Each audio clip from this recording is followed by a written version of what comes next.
ইসরায়েলের হত্যার দাবির মাঝেই এক্স পোস্টে ইরানের নিরাপত্তা প্রধান আলী লারিজানির বার্তা। সামরিক বিজয়ী শেষ কথা নয়, কূটনীতি ছাড়া যুদ্ধের স্থায়ী সমাধান আসবে না বলে মত ইসরায়েলের রাজনৈতিক মহলে। ইউএইতে ইরানের হামলার পর জ্বালানি তেলের দাম বাড়ল আরও 2%। ইরানিদের আশা যুদ্ধবিরতি চুক্তি আন্তর্জাতিক বিচ্ছিন্নতারও অবসান ঘটাবে। লেবাননে ইসরায়েলি তাণ্ডব, ইসরায়েলকে যুদ্ধাপরাধের সতর্কতা জাতিসংঘের। মধ্যপ্রাচ্যের রাজনৈতিক, অর্থনৈতিক সহ সবশেষ খবরাখবর আপনাদের সামনে এক নজরে তুলে ধরছি আমি রেশমা আহমেদ।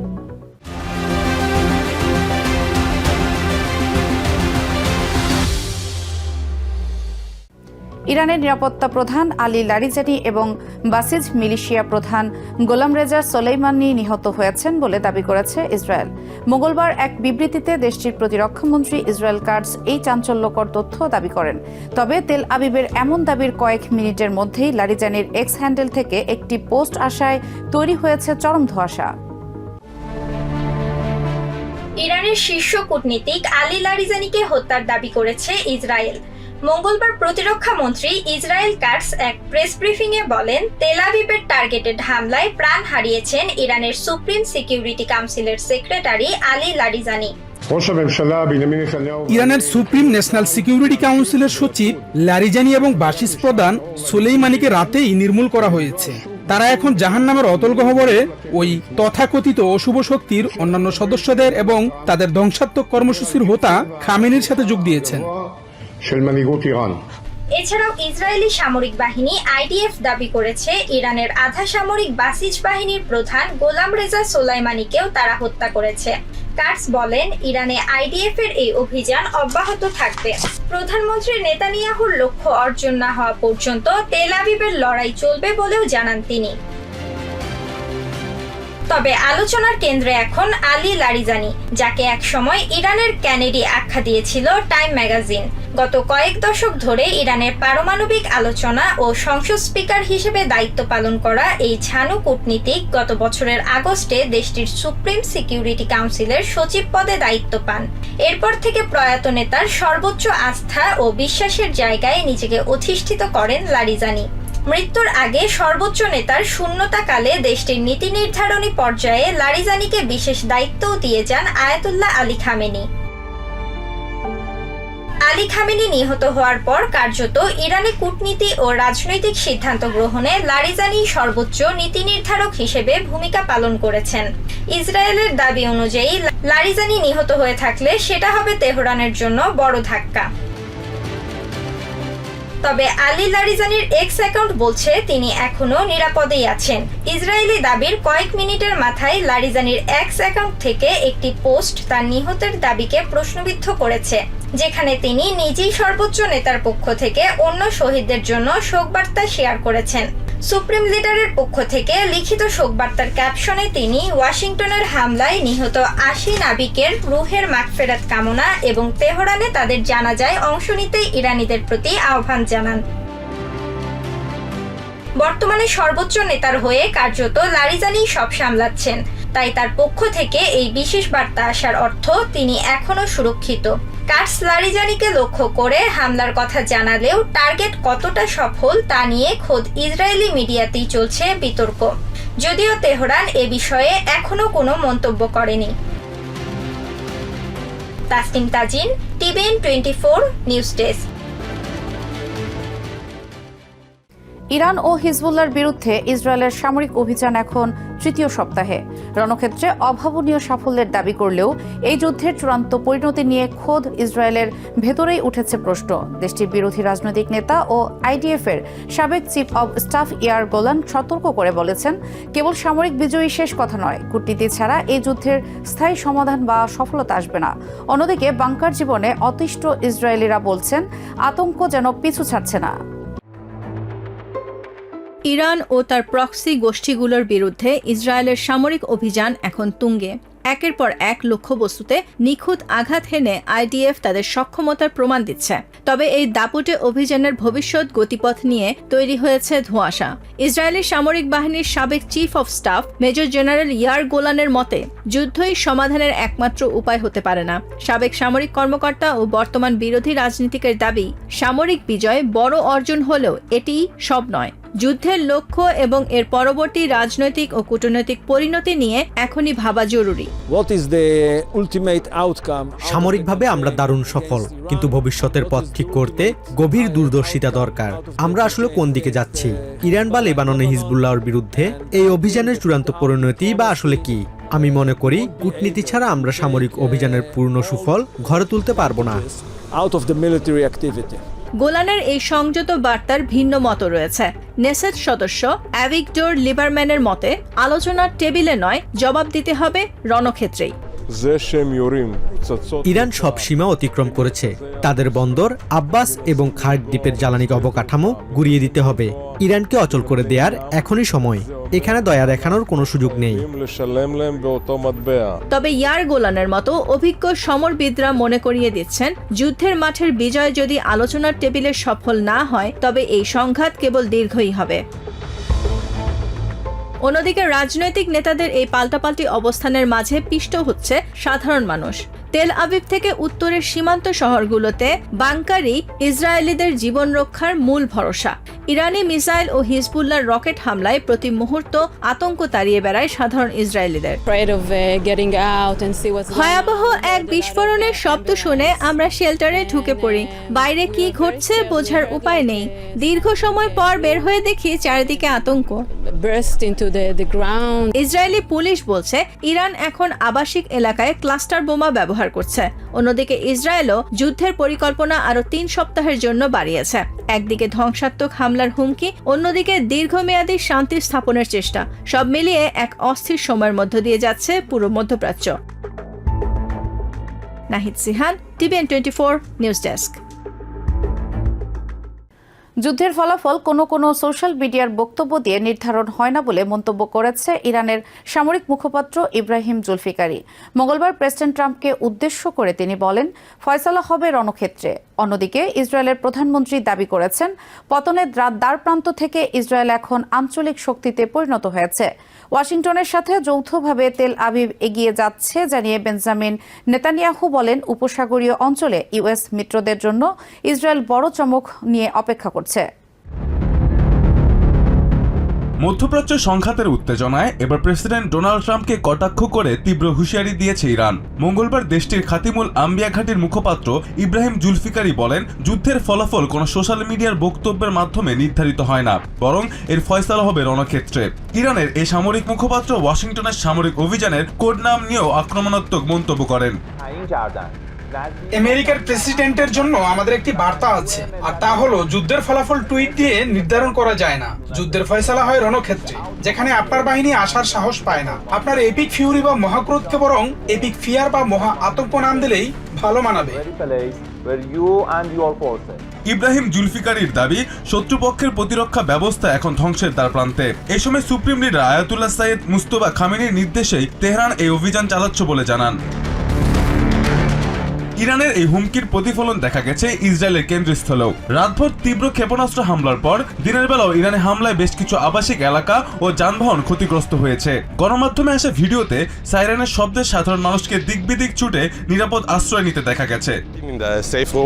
আমরা সেফ রুমে বসেছিলাম, বিকট এক শব্দ শুনলাম।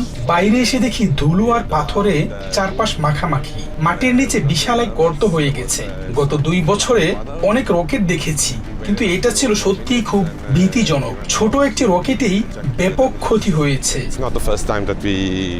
এই উত্তেজনার মধ্যে ইসরায়েলের প্রধানমন্ত্রী বেঞ্জামিন নেতানিয়াহু ইরানের নিরাপত্তা প্রধান আলী লারিজানি এবং বাসিজ মিলিশিয়া প্রধান গোলাম রেজা সোলাইমানিকে হত্যার দাবি পুনর্ব্যক্ত করেছেন। একই সাথে উপসাগরীয় অঞ্চলে আমেরিকার মিত্রদের সহায়তার আশ্বাস দিয়ে নতুন নতুন চমক রয়েছে বলে ঘোষণা দেন তিনি। ঈশ্বরের কৃপা এবং আমাদের পরম মিত্র আমেরিকার সাথে কাঁধে কাঁধ মিলিয়ে আমরা এখন এক শক্তিশালী শক্তিতে পরিণত হয়েছি। আমরা উপসাগরীয় অঞ্চলে আমাদের আমেরিকান বন্ধুদের সহায়তা করছি। গতকালও আমি প্রেসিডেন্ট ট্রাম্পের সাথে এই বিষয়ে বিস্তারিত আলোচনা করেছি। ইরানের শাসকদের উপর প্রচন্ড চাপ সৃষ্টি করতে আমাদের হাতে আরো অনেক গোপন কৌশল ও চমক রয়েছে, যা সময় মতো প্রকাশ করা হবে। মধ্যপ্রাচ্যের এই সংঘাতে হরমুজ প্রণালী বন্ধ থাকায় জ্বালানি তেলের দাম আর মুদ্রাস্ফীতির আশঙ্কায় কাঁপছে বিশ্ববাজার। যুদ্ধের ময়দান থেকে কূটনৈতিক টেবিল সবখানে এখন কেবলই অনিশ্চয়তার কালো মেঘ। মুস্তাফা আশিকিন আবির, TVN 24 নিউজ ডেস্ক। বিশ্ববাজারে জ্বালানি সংকটের মাঝে তেলের দামের পারদ আরও 1 ডিগ্রি বাড়ল। ইউনাইটেড আরব আমিরাতে ইরানের ব্যাপক হামলার পর মঙ্গলবার তেলের দাম বেড়েছে আরও 2%। এদিন লেনদেনের শুরুতেই ঊর্ধ্বমুখী প্রবণতা লক্ষ্য করা গেছে অপরিশোধিত তেলের বাজারে। একদিনের ব্যবধানে ব্রেন্ট ক্রুডের দাম প্রায় 2% বেড়ে ব্যারেল প্রতি দাঁড়িয়েছে $101.95। একইভাবে আমেরিকার ওয়েস্ট টেক্সাস ইন্টারমিডিয়েট বা WTI এর তেলের দামও বেড়েছে 1.5%, যা বর্তমানে বিক্রি হচ্ছে $94.91। বাজার বিশ্লেষকরা বলছেন UAE এর জ্বালানি স্থাপনায় ইরানের নতুন করে ড্রোন হামলা এবং হরমুজ প্রণালীতে জাহাজ চলাচলে বিঘ্ন ঘটায় বৈশ্বিক সরবরাহ ব্যবস্থা নিয়ে চরম উদ্বেগ তৈরি হয়েছে। ফলে এর সরাসরি প্রভাব পড়েছে জ্বালানি খাতে। বিশ্বকাপ 2026-এ ইরানের ম্যাচগুলো আমেরিকা থেকে মেক্সিকোতে সরিয়ে নিতে ফুটবল ফেডারেশন ফিফার সাথে আলোচনা শুরু করেছে দেশটি। আমেরিকা, কানাডা এবং মেক্সিকোতে এবারের বিশ্বকাপের যৌথ আয়োজক। নির্ধারিত সূচি অনুযায়ী ইরানের গ্রুপ পর্বের ম্যাচগুলো আমেরিকার লস অ্যাঞ্জেলেস এবং সিয়াটলে অনুষ্ঠিত হওয়ার কথা রয়েছে। তবে সম্প্রতি প্রেসিডেন্ট ডোনাল্ড ট্রাম্প এক বিবৃতিতে ইরানি দলের নিরাপত্তা নিশ্চিত করতে না পারার ইঙ্গিত দিয়ে তাদের আমেরিকায় না আসার পরামর্শ দেন। ট্রাম্পের এমন বার্তার পর ইরান ফুটবল ফেডারেশনের প্রধান মেহেদি তাজ জানিয়েছেন, আয়োজক রাষ্ট্র যেখানে নিরাপত্তা দিতে অপারগ সেখানে দল পাঠাবে না তেহরান। এরই পরিপ্রেক্ষিতে নিজেদের ম্যাচগুলো মেক্সিকোতে স্থানান্তরের আবেদন জানিয়েছেন ইরান। আগামী 11 জুন থেকে শুরু হতে যাওয়া এবারের ফুটবলের আসরে ইরানের অংশগ্রহণ এখন ফিফার সিদ্ধান্তের উপর নির্ভর করছে। 3 সপ্তাহে গড়ালো ইরান ইসরায়েল যুদ্ধ। একদিকে যখন সংঘাত ও কূটনীতিক দ্বন্দ্বের রেশ বেড়েই চলেছে, অন্যদিকে তেহরানের সাধারণ মানুষের চোখে মুখে তখন শুধুই শান্তির আকুতি। ইসরায়েলের সঙ্গে যুদ্ধবিরতির পাশাপাশি দীর্ঘদিনের আন্তর্জাতিক বিচ্ছিন্নতা ঘুচিয়ে অন্যান্য দেশগুলোর মতো রাজনীতি ও অর্থনীতিতে স্বাভাবিক অংশগ্রহণে ফেরার স্বপ্ন দেখছেন তারা। ইরানের নতুন সরকার প্রধানের ক্ষমতা গ্রহণ ও সংঘাতের এই সন্ধিক্ষণে দাঁড়িয়ে তেহরানবাসীদের চোখে এখনো প্রত্যাশার আলো নেভেরি। ইরানের আকাশ জুড়ে আজ কেবলই অনিশ্চয়তার ছায়া। তেহরানের প্যালেস্টাইন স্কোয়ারে উঠতে থাকা বিশাল পতাকা কিংবা বিলবোর্ডের নতুন সর্বোচ্চ নেতা মোস্তফা খামেনির ছবি সবই যেন এক অস্থির সময়ের সাক্ষী। ইসরায়েলি ধ্বংসযজ্ঞের ক্ষণ গণনা করা ঘড়ি যখন সচল, তখন সাধারণ মানুষের মনে চলছে অন্য এক হিসাব। 18 দিনের এই সংঘাত আর কত দূর যাবে? শতভাগ যুদ্ধবিরতি আজ সময়ের দাবি। এটি এমন এক পরিবেশ তৈরি করবে যা বিশ্বের সাথে আমাদের বন্ধ দুয়ারগুলো খুলে দেবে। সবসময় তো আর যুদ্ধ চলতে পারে না। আমাদের জন্য ইতিবাচক কিছু ঘটবে বলেই বিশ্বাস করি। এই আকুতি কেবল বোমাবর্ষণ থেকে নিষ্কৃতি পাওয়া নয়, বরং স্থবির হয়ে পড়া অর্থনীতির চাকা সচল করার। ডলারের ঊর্ধ্বগতি আর মুদ্রাস্ফীতির চাপে সাধারণের জীবন আজ ওষ্ঠাগত। বিশেষ করে তরুণ প্রজন্মের কাছে বড় আতঙ্ক ইন্টারনেট বিচ্ছিন্নতা। প্রথাগত বৃত্তের বাইরে যারা অনলাইনে জীবিকা নির্বাহ করেন, অনিশ্চিত ভবিষ্যতের উৎকণ্ঠায় তারা শঙ্কিত। তরুণদের জন্য ইন্টারনেটের গুরুত্ব অপরিসীম। যাদের আয়ের উৎস প্রথাগত নয়, তারা চরম সংকটে। এই সংযোগ বিচ্ছিন্ন হলে আমাদের বিকল্প কি থাকবে তা কেউ জানে না। হোয়াইট হাউস থেকে যখন হরমুজ প্রণালীতে আন্তর্জাতিক সামরিক বলয় গড়ার ঘোষণা আসছে, তখন তেহরানবাসী চাইছেন রণক্ষেত্রের অবসান হোক আলোচনার টেবিলে। সাধারণ মানুষ যুদ্ধবিরতি চায়। নীতি নির্ধারকরা হয়তো জটিল রাজনৈতিক সিদ্ধান্ত নেবেন, কিন্তু সাধারণ মানুষ কোনো রক্তপাত চায় না। শান্তির চেয়ে বড় জয় আর কিছু হতে পারে না। সারা বিশ্বের 20% তেল সরবরাহ করা হয় হরমুজ প্রণালী দিয়ে, কিন্তু তা সত্ত্বেও অর্থনৈতিকভাবে বিভিন্ন দেশের নিষেধাজ্ঞার কবলে পড়ে একঘরে হয়ে থাকা ইরানের জন্য যুদ্ধ জয়ের পাশাপাশি আন্তর্জাতিক পরিমণ্ডলে স্বাভাবিকত্ব ফিরে পাওয়াও এখন বড় challenge. Nahid Sihan, TVN 24 news desk. লেবাননে ইসরায়েলি বিমান হামলায় মানবিক বিপর্যয় চরম পর্যায়ে পৌঁছেছে। বৈরুতের উপকণ্ঠ থেকে শুরু করে দক্ষিণ লেবানন সব জায়গাতেই এখন ধ্বংসের চিহ্ন। প্রাণ বাঁচাতে ঘরবাড়ি ছেড়ে পালিয়েছেন 1 মিলিয়নের বেশি মানুষ। ইসরায়েলের এই আগ্রাসনকে যুদ্ধাপরাধের শামিল বলে সতর্ক করেছে জাতিসংঘ। মঙ্গলবার জেনেভায় এক সংবাদ সম্মেলনের জাতিসংঘের মানবাধিকার কমিশনের মুখপাত্র থামিন আল খেতান বলেন, ইচ্ছাকৃতভাবে বেসামরিক নাগরিকদের ওপর এই হামলা আন্তর্জাতিক মানবিক আইনের সুস্পষ্ট লঙ্ঘন। যুদ্ধের ভয়াবহতায় লণ্ডভণ্ড লেবানন। আকাশ থেকে বৃষ্টির মতো পড়ছে ইসরায়েলি শেল ও মিসাইল। দিনরাত মাথার উপর ড্রোন আর যুদ্ধ বিমানের গর্জন। এই নরককুণ্ড থেকে বাঁচতে বসতবাড়ি ছেড়ে 1 মিলিয়নের বেশি মানুষের ঠাঁই হয়েছে স্কুলের বারান্দায় কিংবা অস্থায়ী তাঁবুতে। ঘরহারায় এসব মানুষ নিজের প্রিয় প্রাঙ্গণ ছেড়ে পড়েছেন চরম মানবিক বিপর্যয়ে। পরিস্থিতি ছিল ভয়াবহ। সাহরি খাওয়ার সময়ও জানতাম না কিভাবে বেঁচে ফিরব। প্রতিবেশীরা আমাদের সাথে করে নিয়ে এসেছে। এখন একটি ঘরে 4 পরিবারের 15 জন মিলে থাকছে। নিজের ঘর, নিজের লাগানো জলপাই গাছ আর সেই গাছে আসা পাখিগুলোকে খুব মনে পড়ছে। ফাতমার মতো লাখো মানুষের দীর্ঘশ্বাস এখন লেবাননের আকাশে বাতাসে। এবারে রমজান তাদের কাছে এসেছে সীমাহীন দুর্ভোগ আর অনিশ্চয়তা নিয়ে। ঈদের আনন্দ তো দূরের কথা, দুমুঠো খাবারের নিশ্চয়তা পাওয়াই এখন কঠিন চ্যালেঞ্জ। এদিকে জেনেভায় এক প্রেস ব্রিফিংয়ে জাতিসংঘের মানবাধিকার দপ্তর জানিয়েছে, ইসরায়েলি হামলায় ঘনবসতিপূর্ণ আবাসিক ভবন গুঁড়িয়ে দেওয়া হচ্ছে, যা আন্তর্জাতিক আইনের চরম লঙ্ঘন। জাতিসংঘ এই আগ্রাসনকে যুদ্ধাপরাধ হতে পারে বলে সতর্কতা জানিয়েছে। ইসরায়েলি বিমান হামলায় আবাসিক ভবনগুলো ধ্বংস হচ্ছে, যেখানে একই পরিবারের নারী ও শিশুরা একসাথে প্রাণ হারাচ্ছে। বেসামরিক নাগরিক বা স্থাপনায় উদ্দেশ্যমূলক হামলা আন্তর্জাতিক মানবিক আইনের লঙ্ঘন এবং এটি যুদ্ধাপরাধের শামিল হতে পারে। জাতিসংঘের এই কর্মকর্তা বলেন, ইসরায়েল দক্ষিণ লেবানন সহ দেশটির বিভিন্ন অঞ্চলে স্থানীয়দের সরে যাওয়ার আদেশ দিচ্ছে, যা জোরপূর্বক বাস্তুচ্যুতির শামিল এবং আন্তর্জাতিক মানবিক আইন অনুযায়ী নিষিদ্ধ। জাতিসংঘের পর্যবেক্ষণ অনুযায়ী লেবাননে ইসরায়েলি এই অভিযানে অন্তত 9টি প্যালেস্টিনিয়ান শরণার্থী সম্প্রদায়ও বাস্তুচ্যুতির শিকার হয়েছে। যুদ্ধের এই আঁচ লাগছে বিশ্ব অর্থনীতিতেও। বিশ্ব খাদ্য কর্মসূচি বা WFP সতর্ক করেছে, মধ্যপ্রাচ্যের এই সংঘাত জুন পর্যন্ত চললে সারা বিশ্বে আরো 45 মিলিয়ন মানুষ তীব্র ক্ষুধার মুখে পড়বে। যদি এই সংঘাত চলতে থাকে, তবে খাদ্য ও জ্বালানির দাম বাড়ার কারণে বিশ্বজুড়ে খাদ্যাভাবের মাত্রা সর্বকালের রেকর্ড ছাড়িয়ে যাবে, যা হতে যাচ্ছে একটি ভয়াবহ ভবিষ্যৎ। গত 2 মার্চ থেকে ইসরায়েলি হামলায় এখন পর্যন্ত লেবাননের শিশু সহ অন্তত 886 জন নিহত হয়েছেন। এর মধ্যে অন্তত 26 জন চিকিৎসা কর্মীও রয়েছেন। ইসরায়েলি প্রতিরক্ষা মন্ত্রী হুমকি দিয়েছেন, হিজবুল্লাহকে নিরস্ত্রীকরণ না করা পর্যন্ত লেবানন আরও ক্ষয়ক্ষতির সম্মুখীন হতে পারে। ভয়াবহ এই সংঘাতে ঘর ছাড়া মিলিয়নেরও বেশি লেবানিজের জন্য নিজের বসতভিটায় ফেরার স্বপ্ন এখন দীর্ঘশ্বাসে রূপ নিয়েছে।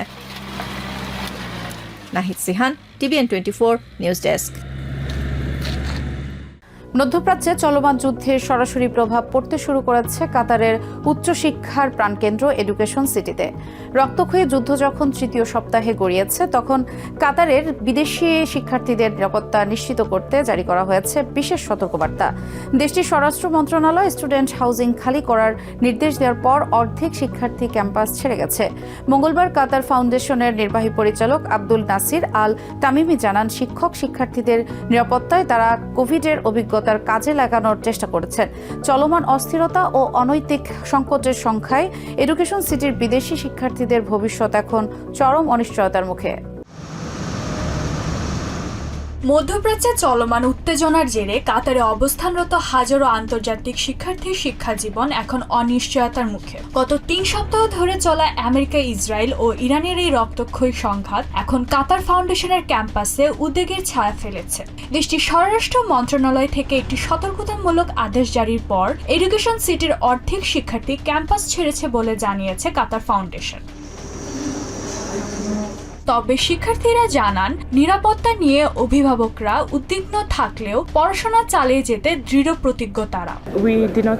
আমাদের সবার জন্যই এটি একটি নজিরবিহীন সময়। একজন আন্তর্জাতিক শিক্ষার্থী হিসেবে আমি আমার পরিবার থেকে অনেক দূরে আছি। স্বাভাবিকভাবে যে কেউ এমন পরিস্থিতিতে দুশ্চিন্তায় পড়বে। আমরা তো জানতাম না যে এই সেমিস্টারে এমন কিছু হতে যাচ্ছে, তবে এর মধ্যেই আমাদের জীবন চালিয়ে নিতে হচ্ছে। নিরাপত্তার শঙ্কায় অনেকে নিজ দেশে ফিরে গেলেও হলেও অনলাইনে পড়াশোনা চালিয়ে যাচ্ছে। এছাড়া কর্তৃপক্ষের উপর আস্থা রেখে শিক্ষার্থীদের একটি বড় অংশ এখনো কাতারে অবস্থান করছেন। এখানে গত 6 বছর ধরে আমি শান্তি ও স্থিতিশীলতা দেখেছি, কিন্তু দুর্ভাগ্যবশত এই অঞ্চলের ভূ রাজনৈতিক উত্তেজনার কারণে আমরা সংঘাতের খুব কাছাকাছি আছি। নিরাপত্তা শঙ্কায় অনেকে অনলাইনে পড়াশোনা শেষ করতে নিজ দেশে ফিরে গেলেও কর্তৃপক্ষের উপর আস্থা রেখে বড় একটি অংশ এখনো কাতারে রয়ে গেছে। অন্যদিকে সংকট মোকাবেলার শিক্ষা কার্যক্রম সচল রাখতে সব ধরনের নমনীয়তা অবলম্বনের কথা জানিয়েছে কাতার ফাউন্ডেশন। সংস্থাটির নির্বাহী পরিচালক আব্দুল নাসির আল তিমিমি জানান, শিক্ষক শিক্ষার্থীদের নিরাপত্তায় তারা কোভিড মহামারীর অভিজ্ঞতা কাজে লাগানোর চেষ্টা করছেন। এই পর্যায়ে আমরা যতটা সম্ভব নমনীয় থাকার চেষ্টা করছি। শুধু আমাদের শিক্ষার্থীরাই নয়, বরং শিক্ষক এবং কর্মচারীরাও যেন দূরে থেকে বা অনলাইনে কাজ ও পড়াশোনা চালিয়ে যেতে পারেন, আমরা সেই ব্যবস্থা নিচ্ছি। বর্তমানে আমাদের কাছে প্রয়োজনীয় সব প্রক্রিয়া এবং পদ্ধতি তৈরি রয়েছে। পারস্য উপসাগরের দেশগুলোতে ছড়িয়ে পড়া যুদ্ধের কারণে কাতারে থাকা বিদেশি শিক্ষার্থীদের মাঝে ব্যাপক শঙ্কা তৈরি হয়েছে। দ্রুত এই সংকটের সমাধান করাই মধ্যপ্রাচ্যের কূটনৈতিক হাব হিসেবে পরিচিত দেশটির প্রধান লক্ষ্য। ইশরাত জাহান, টিভিএন 24 নিউজ ডেস্ক। এক নজরে প্রতিদিন মধ্যপ্রাচ্যের খবর জানতে চোখ রাখুন টিভিএন 24 নিউজ নেটওয়ার্কের ইউটিউব ও ফেসবুক পেজে। নিউ ইয়র্ক থেকে সম্প্রচারিত টিভিএন 24 টেলিভিশন বিশ্বজুড়ে বাঙালির কণ্ঠস্বর।